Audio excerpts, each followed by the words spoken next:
My name is Ruth. I'm the Executive Director of NorthWestern Mental Health, which is it's the mental health, the psychiatry bit of Melbourne Health, and I live here at the Royal Melbourne.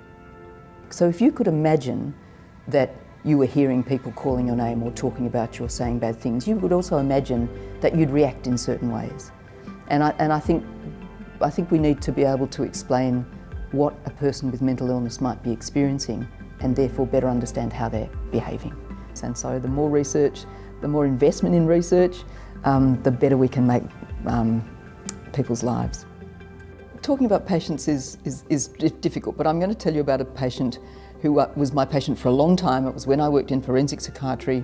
This woman had committed an offence, a serious offence, and was feeling horribly, terribly guilty about that. She had a major depressive illness, and she was begging to go back to prison, and I was refusing to let her go back to prison.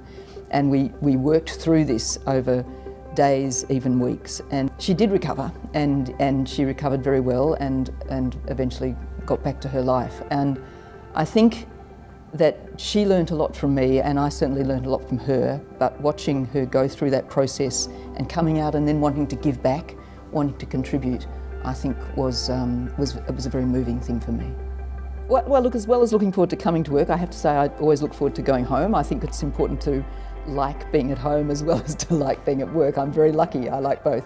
What was the question? I've forgotten. that was such